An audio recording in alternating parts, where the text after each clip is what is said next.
Good morning! Kamusta kayo mga Kaligit Africans? Welcome back to my YouTube channel.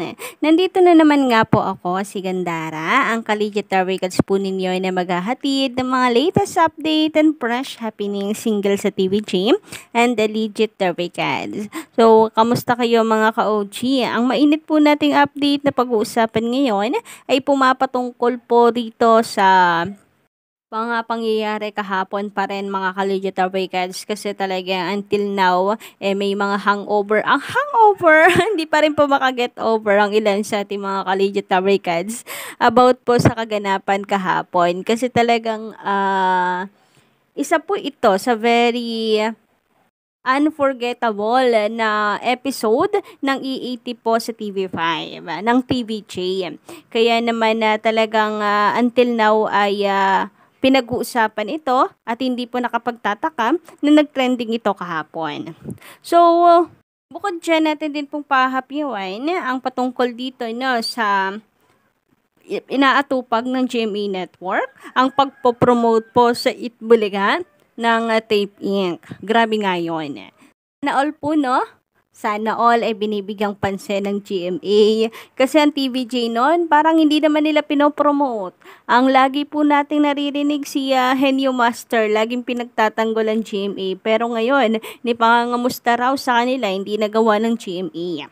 Pero bago po tayo magpatuloy sa ating update ngayong umaga, Kaligit Awakens, nais ko po muna na shout out ang ating masusugid na taga-subaybay bilang pasasalamat sa walang sawang pagsuporta at pagtutok sa atin pong mga daily updates. So shout out nga po dito kina Miss Mendoza Jovi, magandang umaga.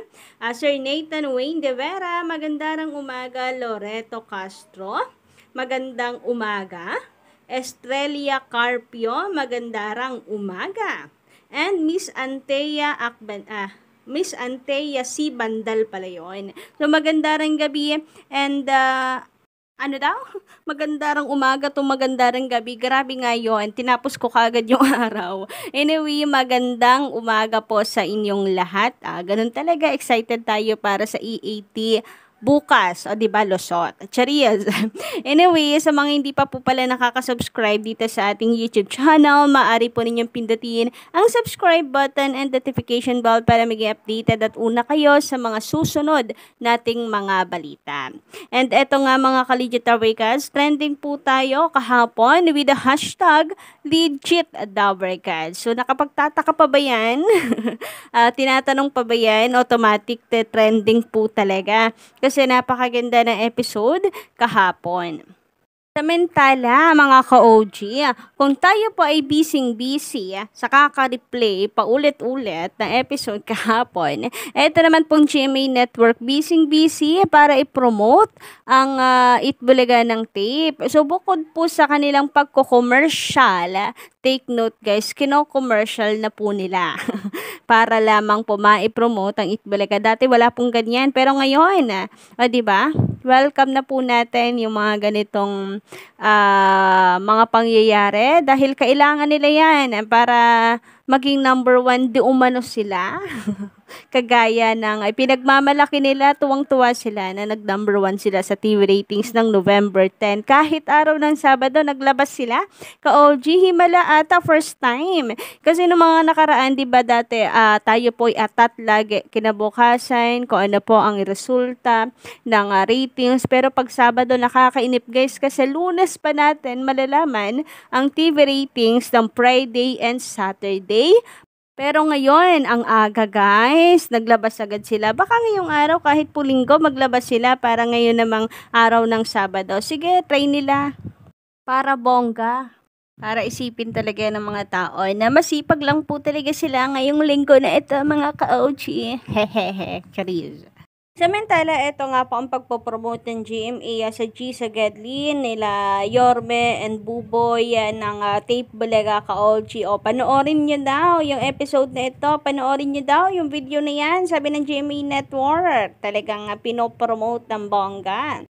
So, puspusan po talaga sila ka-Legit Tower Cats to sa pagpopromote habang ang TVJ and Legit Tower Cats tayo, enjoy na enjoy lamang po, tuwan-tuwa sa mga kaganapan at ina-enjoy lang ang bawat happenings, di ba? Ganun lang dapat. Relax lang tayo ka-OG, ano man pong gawin nitong kabila. Kahit na anong gawin pa ng mga ito para lamang matalo ang TVJ, siraan man nila or todo lang po sila sa pagpopromote, well, snub na lang, no, ka-OG.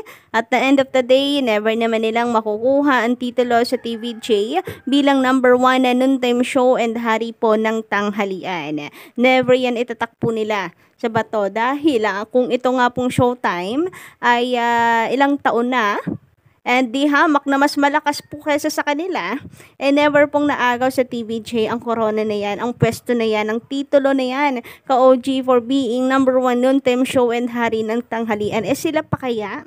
And matapos nga po ng napakahusay na pagganap ni Maine Mendoza bilang Ellen, ka-Legit Tower Cats at napakasayang episode sa muli pong pagsasama-sama ng Jowa Paumeng, this time sa studio, ay mayroong pong nagsasabi na siguro naman ay oras na para palakihin nila ang kanilang studio para mga ka-Legit Tower Cats mas maganda ang maging outcome ng kanilang programa. So sabi dito, iba talaga ang Legit Tower Cats.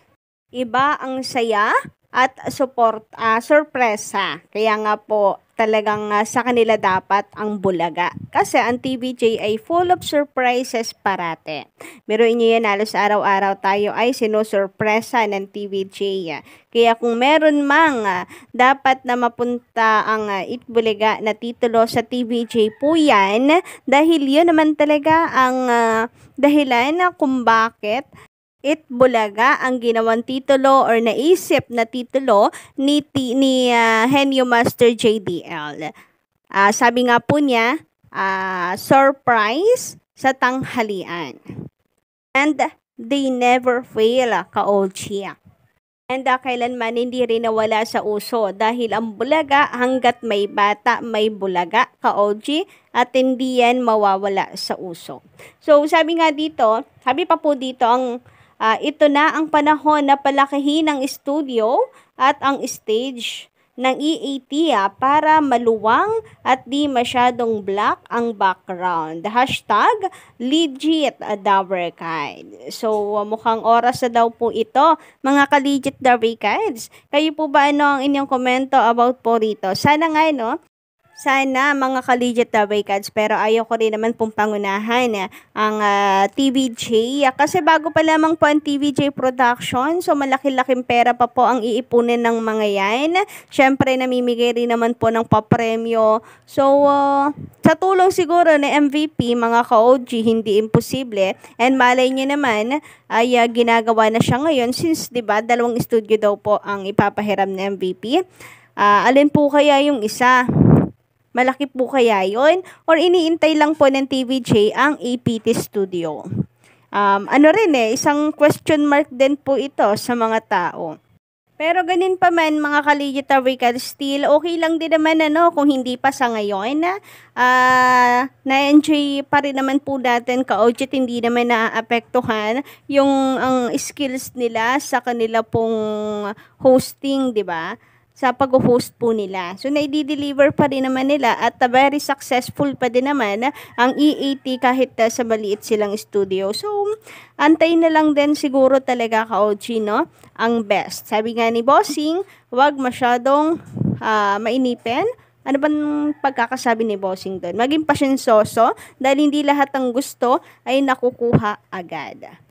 Samantala, sabi naman dito sa komento ni Sir Alfredo Rayray, magandarang umaga. Maganda yang sanib pwersa ng tape at GMA. Nalaman talaga na wala silang lakas, bagsak na sila. Walang nagawa ang milyones nilang subscribers. So, totoo po yan ka-OG, no?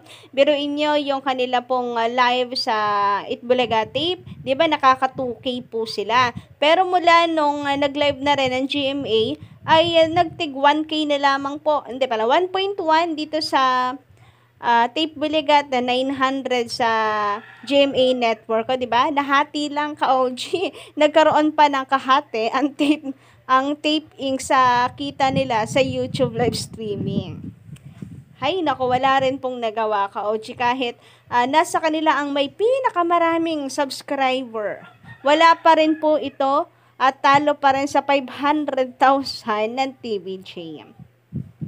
Tala, sabi naman dito ka-OG ni Linda de la Vega, tama yan. Tama lang yan. Sumusobra na sila kung manglait sa kapwa. Yes, yung tipong pati po bata ay nilalait po ng bongga, no? Masyado nilang binababa yung level po nila. Lalo lang nila dinidescribe ang sarili po nila bilang marites at mapanglait, mga ka-legit Darikads. Kasi ultimo bata, hindi na po nila pinalagpas. Grabe nga yun. Samantala, sabi naman dito ni Angelo Acosta, maganda rang umaga sa'yo. Hi, Gandara! Sama-sama tayo bukas sa EAT sa pasabog nila. Tara, mga legit Darikads, bukas! So, ang tinutukoy po niya dito yung kahapon. Biyernes po ata niya ito na ikomento. But anyway, dahil bukas ay may EAT na naman nga. So, sama-sama tayo mga ka-legit Darikads manood ng EAT bukas po ng tanghalian. So, yun lang muna ng update natin ngayong umaga. Don't forget to click the subscribe button and notification bell para maging updated kayo sa mga susunod po nating balita.